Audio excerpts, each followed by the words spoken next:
கடன் வாங்குவது தவறு இல்லை என்றும் அதில் என்ன செய்கிறோம் என்பதுதான் முக்கியம் என்றும் மத்திய நிதியமைச்சர் நிர்மலா சீதாராமன் பேட்டியளித்திருக்கிறார்.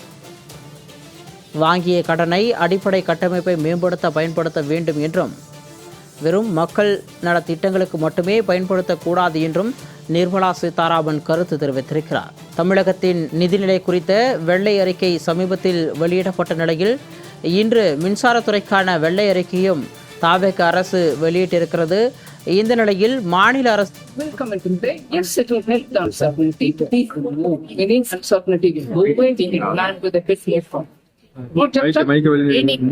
காஞ்சிபுரத்துல மெடிக்கல் காலேஜ் பார்த்தீங்கன்னா நிறைய பேர் மருத்துவ கல்விக்காக வந்துருக்காங்க. ஆனா காஞ்சிபுரத்துல மெடிக்கல் காலேஜ் தான்.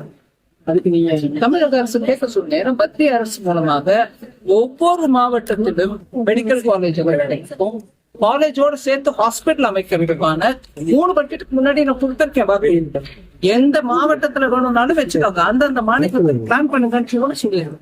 சோ தமிழக அரசு அதையும் புரிஞ்சுக்கிட்டு அதுக்கேற்ற மாதிரி பல்வேறு திட்டங்கள் வந்து அறிவிக்கிறாங்க. அதனால வந்து நிதி சுமை அதிகமாகுது, கடன் ஆகுது. ஒவ்வொரு மாநிலத்தோட அதிமுக ஆட்சியில் இருக்கும்போது 5 லட்சம் கோடியும் இப்ப 10 லட்சம் 13 லட்சம் கோடியும் போயிருந்தா சொல்றாங்க வெள்ளை அறிக்கையில.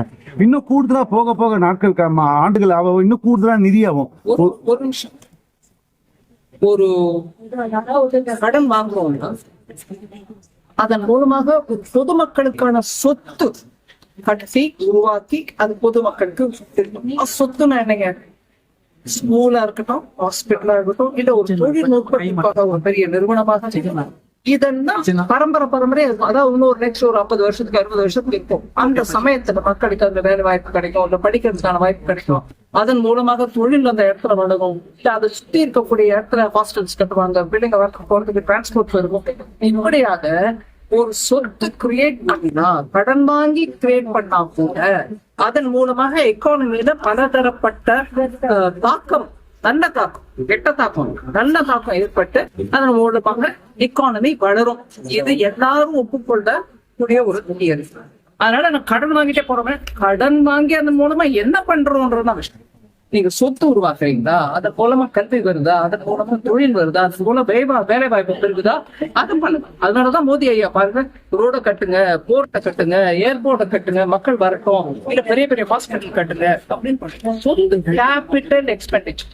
நீ அதை பண்ணாம ரெவென்யூ எக்ஸ்பெண்டிச்சர், அதாவது இன்னைக்கு மக்கள் கையில பணத்தை கொடுத்துடுறேன், இவங்களுக்கு உயர்வை கொடுத்துடுறேன், அவங்களுக்கு சம்பளத்தை கொடுத்துறேன், இன்னும் 1000 பேர், இதை மாத்திரம் பண்ணிருக்கணும். ஆனா இதை பண்ணக்கூடாதுன்னு சொல்ல, இதையும் பண்ணுங்க. உங்களுக்கு வசதி இருக்கும்போது பண்ணுங்க. வசதி குறைச்சலா இருக்கும்போது வாங்குற கடனை நல்ல சொத்து அமைப்பதற்கு செலவழிக்கணும்ங்கிறது தான் தப்பு. ஒரு மாநிலம் எவ்வளவு கடன் வாங்கலாம் மேடம்? பரந்தூர் கேட்காது, கேட்காது. பதவியேற்ற பரந்தூர் விமான அது விஷயம்.